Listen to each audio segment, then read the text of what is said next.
All right, folks, so welcome back to the channel. It is the day after Thanksgiving, and I hope everybody had a great Thanksgiving. We did. And so now what to do with our leftovers. So first off, I'm just going to show you how I warm up our turkey. And this is how my mom did it as we were growing up. And I do it every year, so it's worked fine for us. So, all right, so first off, I'm going to show you that so I can get the turkey going so we can have supper. All right, so you see I put some turkey in tin foil here. Maybe a little much, but I'll put some back.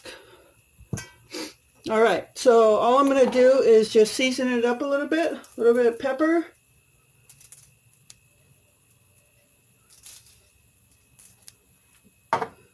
All right, a little bit of salt. And then I'm just going to put just a dab of butter in there. So let me grab the butter. All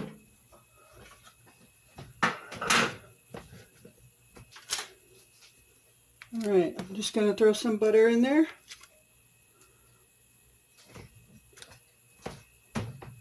And then I'm going to fold up this tin foil packet.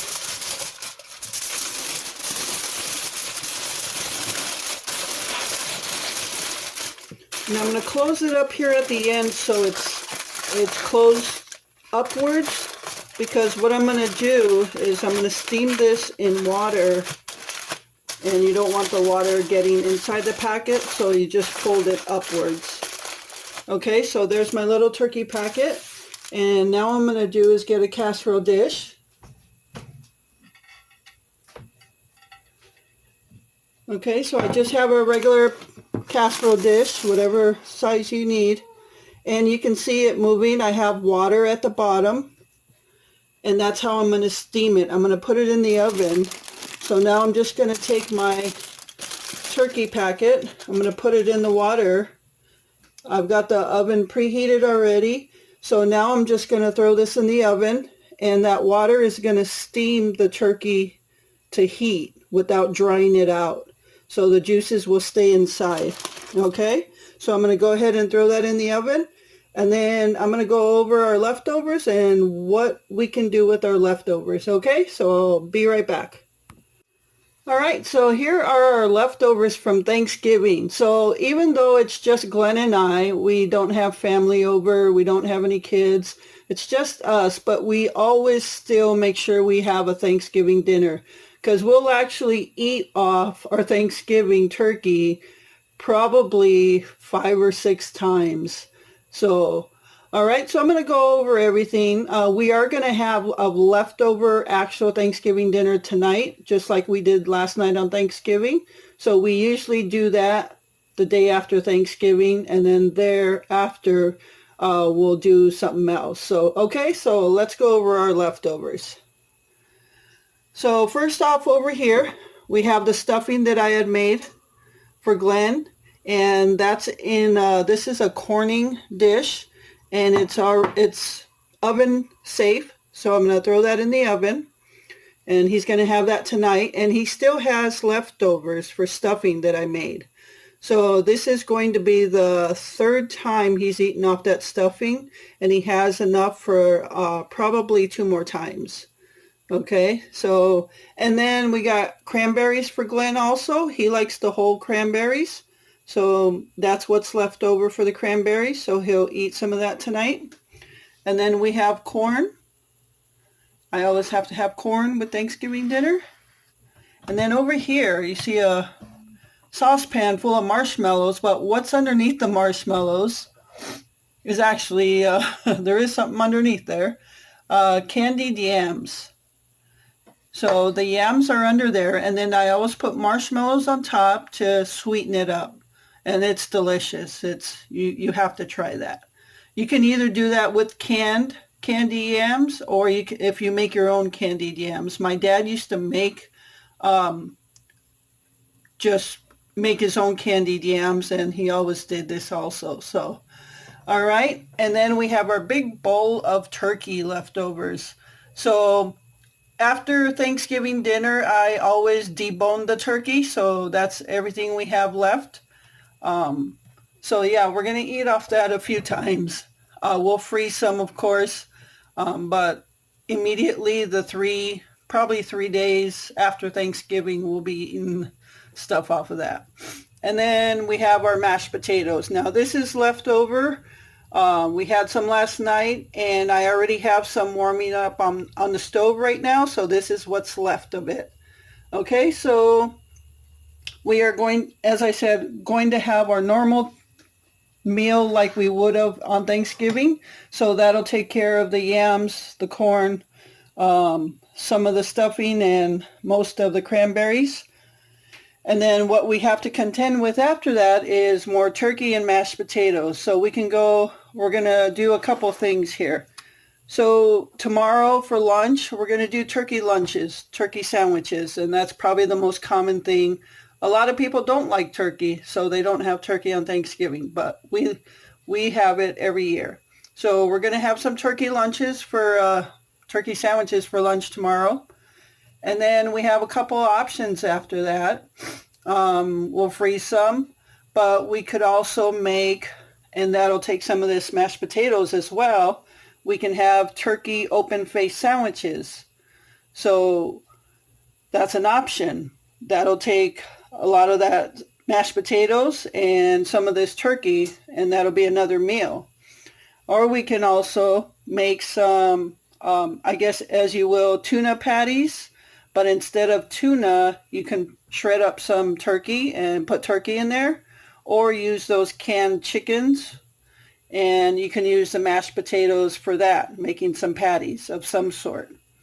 So it all comes down to not wasting your leftovers. So again, we have use for the potatoes. I made extra on purpose just so we can get some use out of it 2 or 3 days beyond Thanksgiving. Okay? So I guess you can say this was pretty much also a food pantry Thanksgiving dinner. The turkey came from the food pantry. All of the potatoes came from the food pantry. Corn came from the food pantry. We did receive cranberries from the food pantry. And as you know, everything that went into this stuffing was from the food pantry. I did buy the candied yams and the marshmallows, but this is a food pantry Thanksgiving dinner. So just a couple of ideas on what to do with your leftovers. So I'll show you how all these candied yams cook up with those marshmallows in them as they start to cook. So meanwhile, I'm going to get the stuffing in the oven. I'm going to get the corn on the stove and the yams on the stove. The potatoes are already on the stove, so I will be right back. Okay, folks, so here are the marshmallows that are sitting on top of the candied yams. If I move this around, you can see there's juice in the yams. So these marshmallows, as it warms up more, and I don't cook them too hot, too fast. I barely got them above low. So I like to let them just kind of cook at a slow pace so the marshmallows don't burn in there.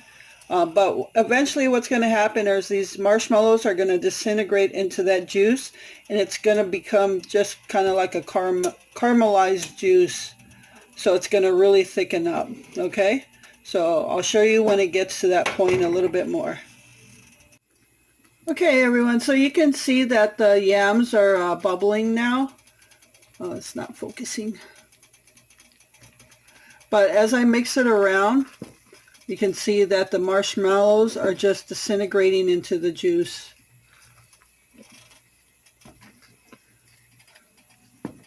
And basically, at the end, all the marshmallows will have disintegrated. You won't even be able to tell there was marshmallows there.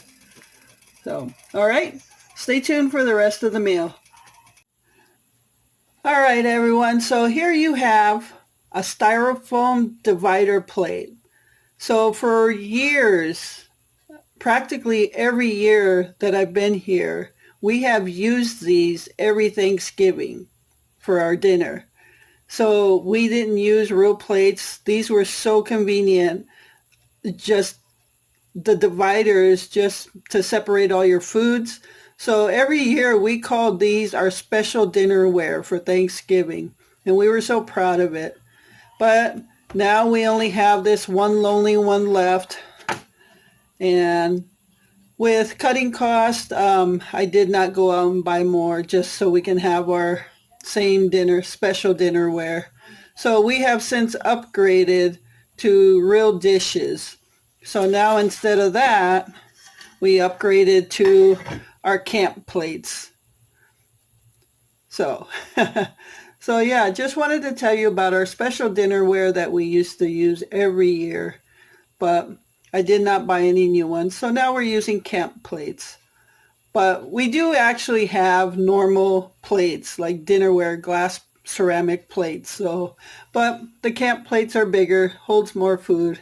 So I just wanted to throw that little story in there for you. All right, stay tuned for the rest of the meal. Okay, folks, so we're going to open up our turkey now. I don't know if you could see it, but there is some steam coming off the water there. You can barely see it on the video. But it's been in there probably for a half hour now. So we're just going to open it up and see if it's ready.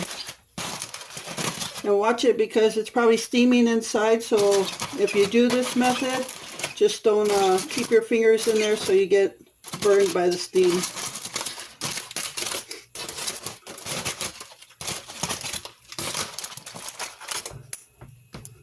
All right.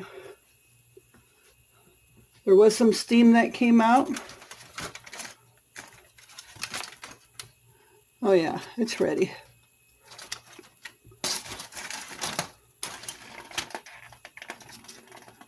All right, I probably could have put a little bit more butter in there to just get it a little more juicy, but we do have gravy, so we're going to put gravy on top of the turkey. And we do have some dinner rolls, and we're going to be set. So, all right, so that is basically how I warm up the turkey. Normally, I would shred it thinner. I have it in big chunks right now. I would shred it thinner, and you would be able to see a little more steam off of it. But that's basically how we do it. All right. Okay, I'm going to be back to plate up our meal. And then you can see how the candied yams actually look at the end. Okay, stay tuned. All right, folks, there it is, all plated up, our turkey dinner after Thanksgiving. And it looks the same as it did on Thanksgiving. The only things not on the plate are the cranberries and the stuffing, which he'll eat out of another bowl. That was the nice thing about those divider plates. So we even got some dinner rolls there, and you can see how the yams are looking after they're all warmed up with the marshmallows. Basically, all the marshmallows are gone, and it's going to taste nice and sweet. So thank you so much for tuning in and taking this time out of your day to spend with me. I hope you all have a great weekend. Remember to live life, be good to yourself, and be good to others. Until next time.